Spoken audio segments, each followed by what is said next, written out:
ఒక ఊరిలో అందమైన తోట ఉంది. పూలు, చెట్లు, పక్షులు, ఇంకా అక్కడ ఆడే పిల్లలు వారందరూ ఎంతో ఆనందంగా ఉండేవారు. అయితే ఆ తోటకి ఒక కాపలాదారు ఉండేవాడు.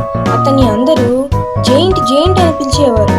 అంటే అతను తోటలోకి ఎవరిని రానిచ్చేవాడు కాదు. ఈ తోట నాదే అంటూ గంభీరాలు పోతూ ఉండేవాడు.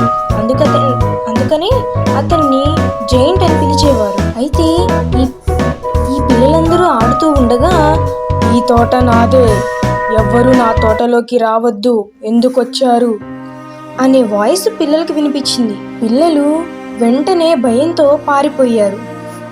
జైంట్ ఇలా ఆలోచించేశాడు, నేను వీళ్ళెవ్వరూ రాకుండా అడ్డుకోవాలి, ఒక గోడ కట్టేస్తాను, పెద్ద గోడ అని చకచకా గోడను కట్టేశాడు జైంట్.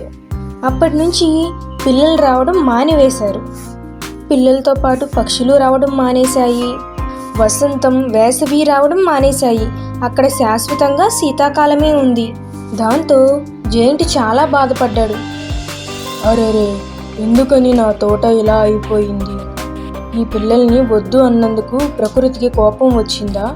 నేనింత స్వార్థంగా ఉండటం ఈ ప్రకృతికి నచ్చలేదేమో బహుశా. ఇప్పుడు ఏం చేయాలి నేను అని దీర్ఘ ఆలోచనలో పడతాడు జైంట్. అప్పుడు ఒక చెట్టు కింద ఒక బాలుడు కూర్చొని ఏడుస్తూ ఉంటాడు.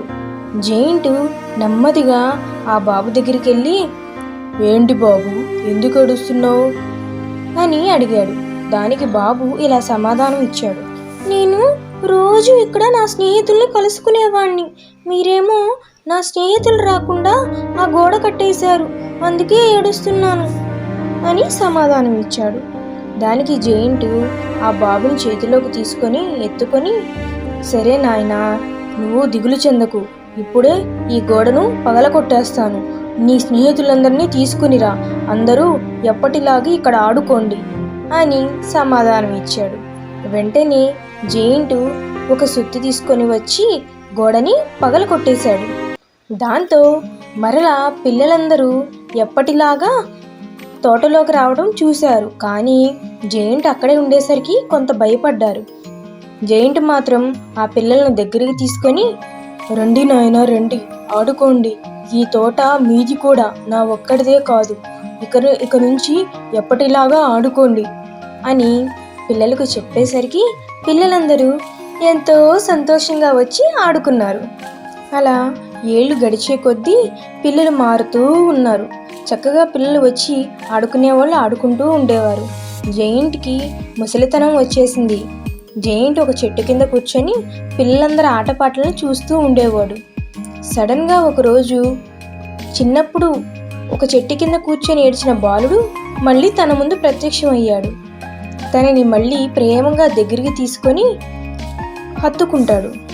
అప్పుడు ఆ బాబు ఏంజిల్ లాగా మారిపోయి, నువ్వు చాలా మంచి పని చేశావు, నేను చెప్పిన విధంగా చేశావు, నువ్వు నాతో రా, నీకు మరో అందమైన ప్రపంచాన్ని చూపిస్తాను అని జైంట్ ఆత్మని తీసుకొని వెళ్ళిపోయాడు ఆ ఏంజెల్.